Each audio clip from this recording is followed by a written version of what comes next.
listening to The Terrific Teacherpreneur, a podcast for teachers looking to grow a successful online business. Your host, Alex, was able to transform her Teachers Pay Teachers store from a small side hustle into a profitable full-time business. She now helps other teachers do the same. Listen along for actionable tips and helpful wisdom about business and marketing as a teacherpreneur. Here's your host, Alex. Thanks for tuning into the podcast this week. Today, I have a guest on the show. I'm going to be chatting to Kassaundra Foster about social media. So although our conversation does center a little bit around Instagram, it's also about things like Facebook and TikTok. All of this stuff is applicable no matter where you are showing up on social media. But we're chatting about, making social media sustainable and achievable when you're a busy seller, like how to manage that. And we also chat a little bit about even hiring out social media and things like that too, as well as effectively really engaging and being authentic with the audience that they actually buy from you. So some really great stuff in this episode. I really hope you enjoy it. So let's get started. Hey, Kassaundra, welcome to the podcast. I'm so glad that you were able to join us. How are you doing today? I'm doing great. Thank you so much for having me. It's great to have you here. So my first question is just like I ask every guest, it'd be great if you could give us a little bit of an intro about you so my guests can get to know who you are. That would be awesome. Yeah, of course. So I'm a former teacher. I spent 8 years in education. I was a middle school English language arts teacher, and then I worked as a preschool special educator, which I really enjoyed. But then I had my son back in 2019, and I realized I wanted to be able to spend more time with him. So I was actively looking for ways in order to be able to work from home and do that.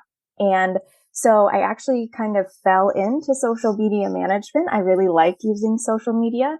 And when my son was young and we were just starting him on solid foods, this was during like COVID lockdown, I started like an Instagram page all about like the food I was making him and things like that. And I connected with a lot of awesome moms. And one of those moms, she was actually a social media manager. And so I started learning a lot of things from her. And I realized, wow, like I could do this and be able to work from home. And then I realized, wow, I could do this for educators, which really lit me up because even though I wanted more time with my son, I was really torn because like being a teacher was a huge part of my identity and education is my love.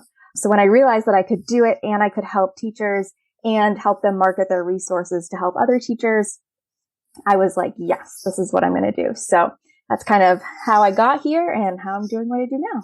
That was awesome to hear. It's always nice to hear people's stories. And especially I really enjoy hearing people's stories about leaving the classroom because it's something that so many teachers have done or are thinking about doing that I know are listening to this.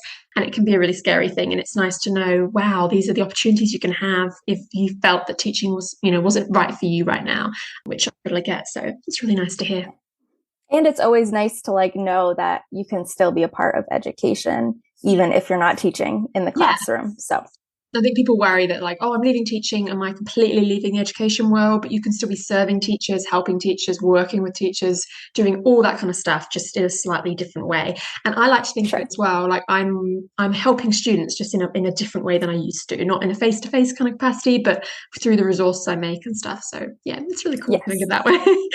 Okay, so the questions I have for you about a little bit about social media.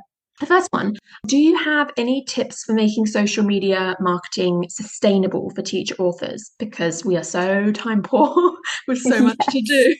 So just like, tell us some tips. That would be great for that.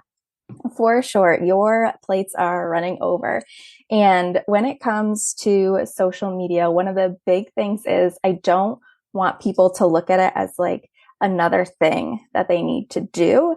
I want them to see that it can already work into what they're already doing. So my biggest strategy is to always repurpose. You do not have to reinvent the wheel when you are creating content for social media. You probably already have content you're creating that you can pull from. You might write a blog. You might do YouTube videos. You might have your own podcast. And you can take all of that content and you can repurpose that into multiple pieces of content that you can use over a week or a few weeks on your social media channels. And even if you're just starting out and you don't have those things, you definitely still have things that you can pull from. You have those amazing descriptions that you wrote for your products, and you can definitely pull from that. And if you sit down and make a piece of content, like about the 5 tips for like reading instruction. Spread those out and make them different types of content.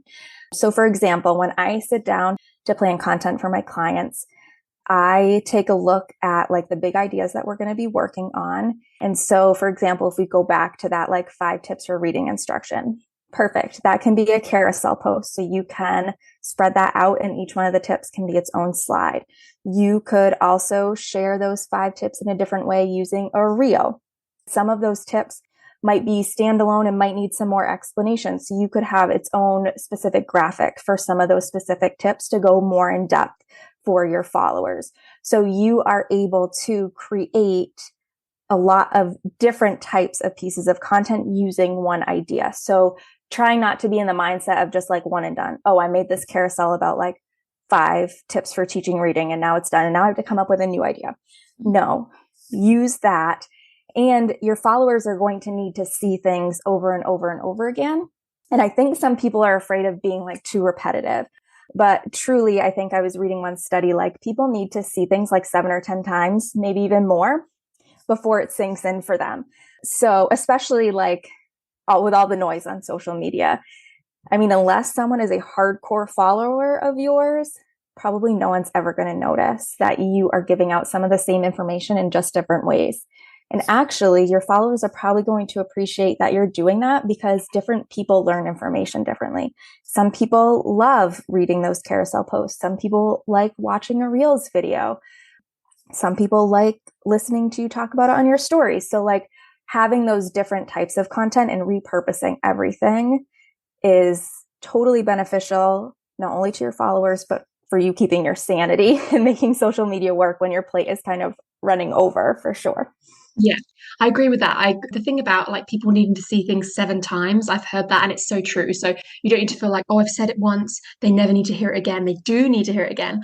But the most important thing is that they probably did not see it or hear it the first time, because I think we get into this, I mean, it's kind of delusional, but we assume that every one of our followers is seeing everything we post. And it's like literally the opposite. It's like such a tiny little percentage on places like Facebook and Instagram. Like, was it 2%, 5%, 10%? I don't know. You know, the really low numbers of people actually see your stuff. So when you really think about it, that amazing carousel you made, how many of your followers have actually seen that? Like, you could definitely reuse what you've done so that the rest of them, the other 90%, actually see it and, you know, make it in a slightly different format or whatever. But so like worst case scenario, yeah, someone technically did see it the first time, but they're seeing it a new way. But the majority of people probably never saw what you posted. So it's definitely a mindset thing for sure. Right, for sure. And one of the big things too is even if they did see that first piece of content, like maybe they saw it, but they didn't read the caption and there's more that you can give them. Or maybe they saw it and now they're seeing you talk about it again. And now their mind is going, wow, this is really important. Maybe I should listen to this. And maybe this is something that I can try in my own classroom. Maybe this will make my life easier. This seems really important to this person because they're talking about it a lot. Yeah. So definitely getting out of that mindset that like, I can only post about something once. I think you're right. For me, like most of my reels, if I share more than one tip, they also become carousel posts. Carousel posts end up becoming reels. If I have things, like I said, that can stand alone from a carousel post, those become graphics. So I'm always like, I take one idea and I make multiple pieces of content and it will transform your life because you won't be trying to think of something new every time you sit down to post on social media. Yeah, making things less exhausting, because that is one part of social media that can be really tiring. It's just that, oh, I've got to make another post, because you're expected to post, you know, even if it's only once a week or 7 times a week, like whatever you choose, a couple of times a week, that's a lot of content. And I think over the year, like you can feel like you're sitting there trying to brainstorm ideas and it can be overwhelming. So yeah, I think it's really nice to be able to repurpose. I definitely agree with that. And definitely after repurposing, automating as much as you possibly can. So anything that you can schedule, make it scheduled so that it can go out on its own and you can set it and forget it. And then you can focus on what's really important, which is like authentically engaging with your followers and not just like sitting there uploading and writing a caption and putting a post with the time that you have to allot to social media. Yeah. Would you agree that like having like a content calendar, a plan is probably a good idea as well? And like templates and things like that? For sure. You definitely want to have some sort of content calendar and strategy so you know what topics you want to be talking about. and you want to know like what you're going to be posting about when.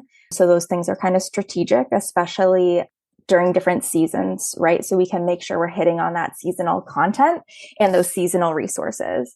And having things like graphics templates. So having a few templates that you can use for carousels, a few templates you can use for static posts, and utilizing those so it cuts down on your time creating the actual posts. And it really helps you keep things branded so people recognize your posts and recognize like who you are and who's talking to them as they're scrolling. I think that I love that saying, that failure to prepare is preparation to fail kind of thing. And I always feel frustrated with myself when I've let my content run out. I've let my plans kind of expire. I don't have anything going. And then I'm like, oh, what to post today? It makes me feel really yucky. I feel so much better when I have things batched, scheduled, like content calendar planned, organized, templates, all of that. It makes me show up more consistently and it makes me feel organized, and then I don't resent social media as much. So yeah, being Right. organized, as hard as it can be, is so worth it. Definitely. It is definitely worth it, 100%. If you don't have some sort of system for your social media content yet, I would say that is like step number one before you start posting. You mentioned earlier as well about how, if you are organized and you get your posting sorted, you've got more time to authentically engage with people. So that was like really segues well into our next question I was going to ask you. How can sellers foster an engaged community that is more likely to purchase from them down the line? Yeah, so definitely consistency and authenticity. And so when I say consistency, that doesn't necessarily mean like you having to post every day. I think there's a lot of noise out there in the social media space about how much you should be posting. And that kind of frustrates me a little bit because when people can't live up to that, we feel frustrated, we feel burnt out, we feel like we're not making progress. And that's just not true. So when it comes to consistency, just thinking about like how much energy and time do I have to put into social media? It might only be that you can post 2 or 3 times a week, and that's absolutely fine. Yes, will you maybe grow a little slower than other accounts? Potentially. But what you're going to be doing is you're going to be putting out high quality content. And again, you're going to be allowing for that time to authentically engage with your audience. And I think that piece is sometimes lost in this like fast pace, like have to reach 10,000 followers, like overnight success. Like I saw on your Instagram the other day how you're talking about like business is not an overnight success. And I was like, yes, it is not. And social media, even though people are feeding you that message, it's not. It's a lot of hard work and consistency. And that looks different for everyone. And so people kind of lose the social piece, which is the really big piece of social media, which is going to get you engaged followers who are going to want to purchase from you. So that kind of leads into authenticity. So you want to be authentic, just how you respond to people. If you're scrolling and something catches your eye, hit the like button. Or if something pops into your head as you're looking at something, comment on it. Or as you're watching people's stories, just engaging with those polls and vice versa. So like if you put up a poll in your stories, just like responding to those people who interacted with it and just like opening up a conversation with them, even if it was something like super easy. Like I think I posted the other day about like, what kind of coffee do you like? Are you like a hot coffee drinker or like an iced coffee drinker? Right. And I just like responded back to people in a genuine way who responded to me. So some people were like hot coffee. I was like, yes, I'm like on the hot coffee train. And then other people were like, oh, I like iced coffee. Like, hey, like, what do you like? Like, I would like to like iced coffee, and just opening up those authentic conversations with people, because even though it's a business, you're a human and they should be able to kind of see the whole you. And I think that's different than a lot of like traditional like corporate business mindset, right? But really when it comes to social media and like what we do, show your whole person, because that's going to help people get to know you. That's going to help people get to like you. And that's going to help people trust you, especially when you're also providing them really valuable content that they can use in their classrooms and that's helpful for them. And that's what's going to help them purchase from you. Yeah. As you were sharing all that, it got me kind of reminded me of the people that I follow that I think are doing really well on Instagram. If you look at the metrics of like how many followers they have and how much success they have, and why I like them and why if they offered something I'd probably buy it. And it's because, like you said, they are consistent. They're on stories every day or whatever it is. They're really authentic. They show their lives, and I feel like I know them, and that know, like, trust factor's there. And that's why I feel like purchasing from them. So I can see that they're doing all the things you're mentioning. So I definitely think there's that correlation of doing that stuff and seeing that success. And I think it'd be hard. I think generally it'd be hard to get people to purchase from you if you weren't being authentic and consistent and stuff. There's definitely that. I like that saying that, consistency and frequency aren't the same thing. People get really confused. They think, oh, they're saying I've got to be consistent on social media. I've got to post every day. It's like, that is not what it means. It's just like being consistent for you, which could be twice a week, and that's all you do, but you consistently do that. Like, I think it'd be better to do 3 times a week for 6 months than to do 7 days a week for a couple of weeks and then just completely get so burnt out you ghost everybody for like another 2 months. That would be terrible. So, like, it's about that kind of consistency that's achievable for you, not necessarily the frequency. And those people I was thinking of that I follow and really like, they don't actually post that much. They probably don't post multiple times a week, even maybe just like once or twice, but they're on stories every day and they're showing up in that authentic way. And I think I probably prefer that to just having something salesy showing up on my feed all the time from them. So yeah, I agree so much. Yeah. And definitely consistency too isn't just about like how often you're posting. It's about your branding. So making sure that like when people see your post, it's recognizable for them. They know who that information is coming from, and that you are presenting a consistent message to your followers.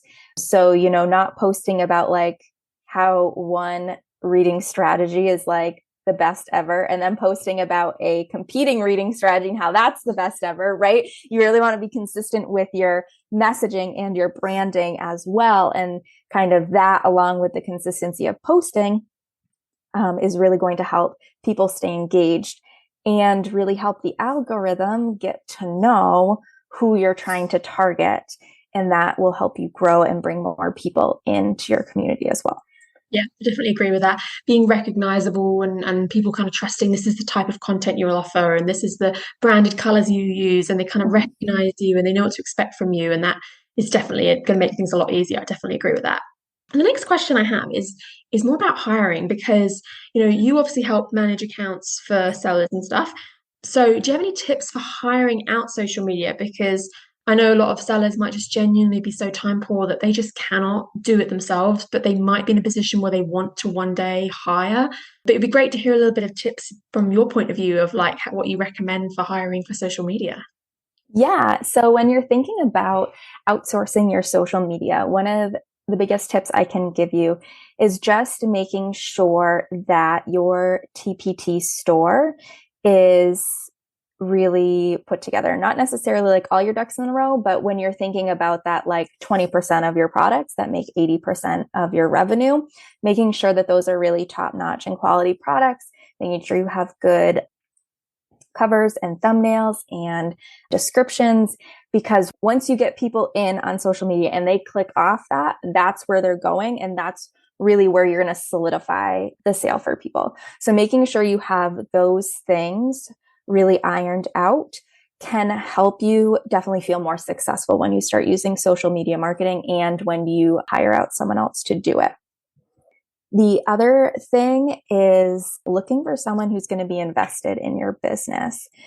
You want to have someone who's going to get to know your content so that they can easily help you come up with what you should be posting and knowing resources and things like that. So if they are doing like community engagement for you, they know where to point people for resources. So one of the things that I usually do when I start working with a client is, one, hopefully when you start talking to someone, they will ask you about your business. They'll ask you how you got started, what kind of resources you have. They'll ask to see your website and things like that. Like, those are all really good signs, because that means that person's going to start getting to know what you do. So I always go in and I like look at people's blog posts and I peruse through their TPT store and I get to know what kind of content they're putting out so that I can best help them decide what content to use moving forward. So just looking for someone who comes off talking about that first, I think will help you find someone who's really invested and will help you on your social media journey for sure. And the other thing is, if you want social media off your plate, the one thing you need to know is there'll at least need to be a little bit of collaboration. So I know it's really tempting to just say like, here, I'm so stressed about this, just take it, which social media managers will totally do for you. But if you have a little bit of collaboration in that, and if you give at least some of your input, what you see that you're liking versus not liking, what you're really trying to promote. And so your social media manager can get an idea of like what your other marketing strategies are, with like why you're posting certain things to your blog, what you're sending out to your email list, and just kind of keeping them in the know. That really helps bring that whole marketing piece together and make social media work better for you. I think it's just one of those nerve-wracking things for sellers. Hiring in general is kind of scary, but I think specifically social media, because in my view, I think it's just very personal. If you were hiring for Pinterest, for example, it's just like, it's good to find someone that's good with graphic design and SEO, but there's not too much personal. But social media is scary because it's supposed to be this personal thing, where you often do have like selfies and stories and videos of you and your life. And it's hard to hand that off because you're worried about how someone's going to almost pretend to be you, which is kind of what it is. I mean, that's just one of my roadblocks, I think. I've looked into hiring and then I've backed out, and I think it's just hard. I don't know. That's just one of my... No, definitely, for sure. And I think it's important to know too, that when we talk about hiring out for social media, like it doesn't have to be the whole kit and caboodle. Some people are just like, I want this off my plate. Like, I'll give you a little bit of input. Please take it, run with it, be me. But you can hire out for just help, like creating your video content. If that's something that you're not super into, you can just hire out for someone to schedule things for you. Hire out for just someone to make the graphics for your social media. Hire out for just the copy for your social media. So even if you are worried about that piece of it and you still want to have a little bit more of a hand in it per se, you can get chunks of it off of your plate to make it easier for you, for sure, and go that route. Yeah, no, that's actually the perfect answer, because I think hiring someone to just 100% take over, that's something that doesn't really, I don't know, if it just doesn't really appeal to me. It feels kind of overwhelming. But hiring someone to make just the graphics maybe, or to do just like the images, but I would still be messaging and using stories and doing all that stuff. Or yeah, like I said, hiring someone who's like, you just give them your stuff and you're like, hey, here, please schedule out everything on my Facebook page for the next few weeks or months. Like, here's all my posts. You can just do what you want with it. But like, you know what I mean? Like, that feels a lot more manageable to me, because it feels like you've still got control. And that's one of the things that I know sellers really struggle with, is the control. And I don't, and like, I never blame them, because this is your business and this is like your baby, and you've grown your business and you've grown your brand. And it's really hard to like hand that off to someone. So sometimes if you want to get social media off your plate, just kind of starting with those baby steps, like, what do I like least about social media? Do I hate writing captions? Do I hate making video content? Do I hate scheduling XYZ? And just testing out and seeing how that feels, getting it off your plate. And if you have a really good social media manager, then that will feel really good. And at some point, you might be willing to get more of it off your plate as they learn more about you and more about your business as you go forward. Perfect. That is actually really reassuring. So I'm so glad you shared that. Good. You've shared some really good tips overall. I'm so glad you came on the show. So yeah, the last question I was going to have is just like, where can we find and connect with you? Like, Instagram, website, that kind of thing. That would be great. Definitely. I love Instagram. That's the platform that I work out of most often. So you can find me on Instagram. I am at Foster Content Solutions. So that's the name of my company, is K Foster Content Solutions. So you can find me there. And there is where I post tips to help make social media more sustainable for you. That's where you can also learn about my services if you are someone who's looking to get social media off of your plate a little bit. And if you just have like questions about social media or getting social media off your plate, like, I love connecting with teacher authors. So always feel free to leave a comment, send me a message, hop in my DMs. I'm always happy to chat with people. Yeah, oh, that's so great to hear. Well, we'll put the links in the show notes to that so people can connect with you. That'd be awesome. But yeah, thank you again for joining us. This has been awesome. Yes, thank you so much for having me. I appreciate it. I hope you enjoyed this week's episode. Thank you for tuning in. Definitely check out the show notes so that you can connect with Kassaundra and see if she's got any great tips to share on Instagram that you might be interested in, or you could work with her. That would be pretty cool. I really hope that you take away something from this episode, and that it's mostly that you need to just make social media work for you. You don't want to be a slave to these platforms. It should be something at the end of the day that you enjoy, and you don't want to be burnt out. So definitely take some of the tips that we chatted about today to make it more sustainable and make it more effective for you, whether that looks like, posting a little bit less or hiring out or something like that. Being just a bit more authentic so that, people are more willing to buy from you. I think there's been some really great tips in this episode that I think you could definitely apply. Be sure, if you haven't already, to connect with me on social media. So my Instagram handle is @terrificsellingtactics, and I share a lot of info on there. I'm on stories every day. I'm sharing lots of posts and reels. So if you are recently new to Instagram and you haven't connected with me on there, be sure to. If you already have, don't be shy about reaching out to me. I love messaging with people and answering comments and connecting with people on social media. So don't be shy. Send me a message. If you ever have a question or you just want to chat, that sounds good to me. I hope that you have a terrific day. Thank you for listening to this episode of The Terrific Teacherpreneur. If you're enjoying the show, please feel free to rate, subscribe, and review on your preferred podcast listening platform. We really appreciate that effort. Come back for more actionable tips and helpful wisdom in the next episode with your host, Alex. Until then.